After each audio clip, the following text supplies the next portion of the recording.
Picture this: a mansion in Duarte, California. Friday evening, 5:40 p.m. Officers push open the door and find him there. T.K. Carter, the man who made you laugh as T-Bone on the Steve Harvey Show, lying silent in his own home. Just days earlier, he'd posted on Instagram, excited, almost childlike. "Look what I found on Netflix, The Way Back. Good movie." He was scrolling through streaming services, finding his own face staring back at him from 2020. Ben Affleck's basketball drama. TK played a small role. He seemed proud, like he was discovering himself all over again. Now that post is a digital graveyard. Hundreds of tributes from people who suddenly remembered they loved him.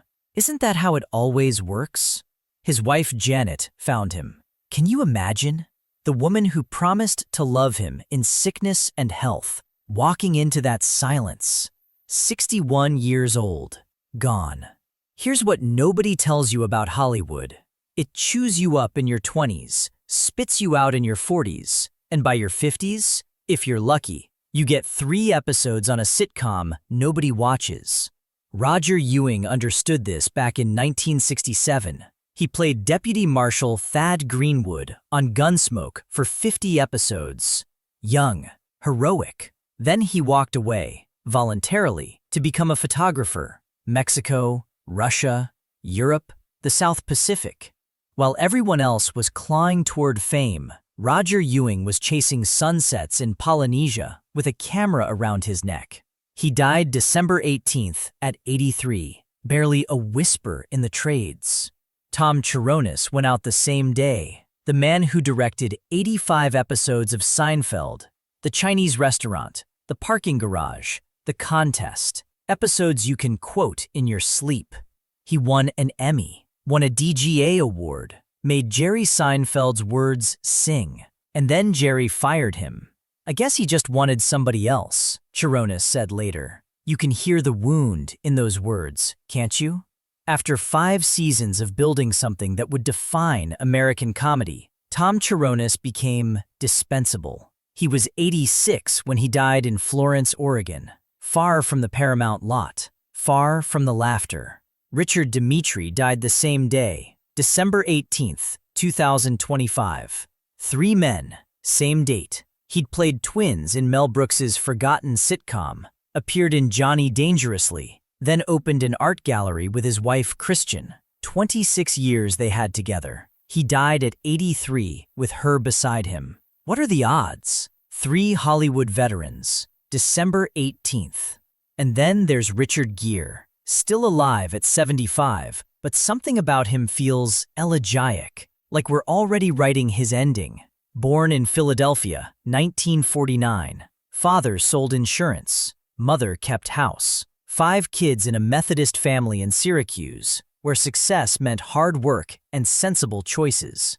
Richard chose differently. He walked away from a gymnastics scholarship at UMass after 2 years, told his parents, who'd sacrificed everything, that he was moving to New York City to become an actor. In 1969, with no money, no connections. The arguments must have been biblical. Homer Gere, the insurance man who'd played by every rule, watching his son throw away a free education for a fantasy.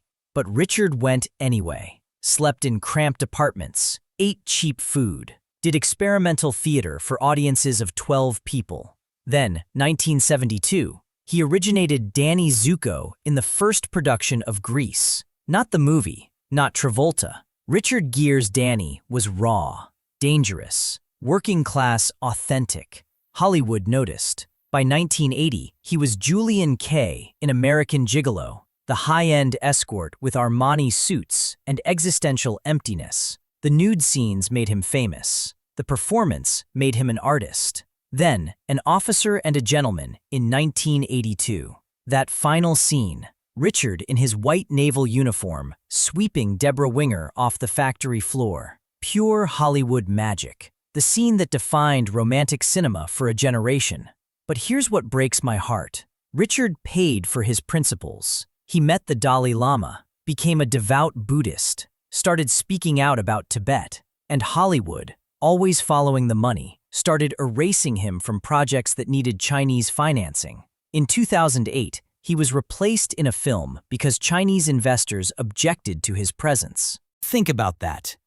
One of the biggest movie stars on Earth, fired for having a conscience. Most actors would have shut up, protected the career. Richard never wavered.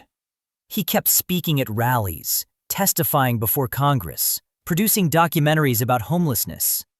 He lost millions, maybe tens of millions, and he didn't care.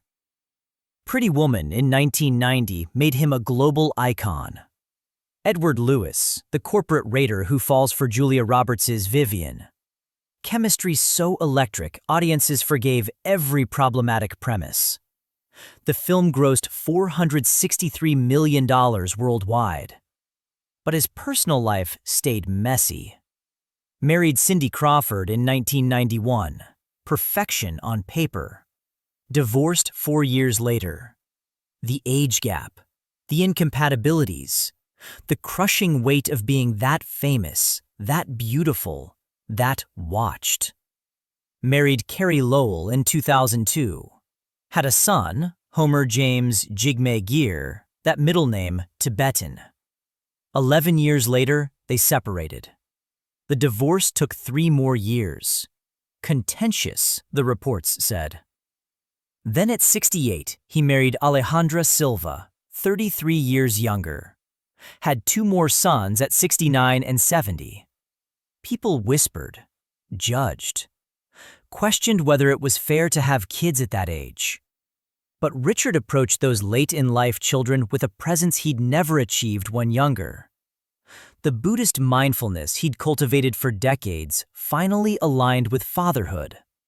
At 75, he's changing diapers and attending parent-teacher conferences. His father, Homer, died in 2003. They'd spent decades in that complicated dance between a traditional man who valued security and a son who chose uncertainty. But Homer lived long enough to see Richard become one of the most famous actors in the world. Did they ever understand each other? Probably not. His mother, Doris, passed in 2016 at 91. With her death, Richard lost the last person who'd known him before he became Richard Gere, the movie star. When he was simply Richard, the curious boy with too many questions. Both parents died without understanding his Buddhism. It remained forever foreign to their Christian worldview. Here's what haunts me. This transcript lists 6 deaths in rapid succession. Carter, Ewing, Sharonis, Cunningham, Dimitri, Rod. Then pivots to Richard Gere's biography, written like he's already gone. But he's not. He's still here. Still practicing yoga. Still meditating. Still speaking out for Tibet, even though it costs him. Still raising young sons in his mid-70s. The transcript talks about health scares and periods when he looked thinner, more fragile. About accepting mortality with Buddhist grace. It's a premature eulogy, a dress rehearsal for grief. And maybe that's the real story. We've already decided how Richard Gere's story ends.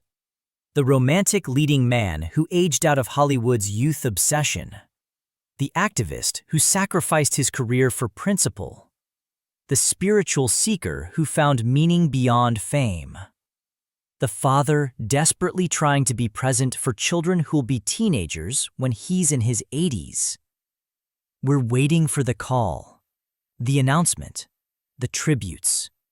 Just like T.K. Carter's Instagram post, now flooded with people who suddenly remember they loved him.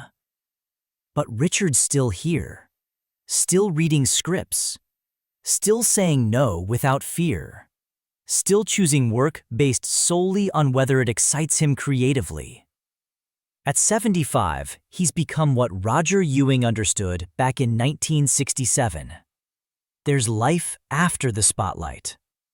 The question is whether we'll celebrate it while he's still living it, Or wait until officers find him alone at 5:40 on some future Friday. Another mansion. Another silent phone. Another Instagram post that becomes a memorial. We always remember to love them after they're gone.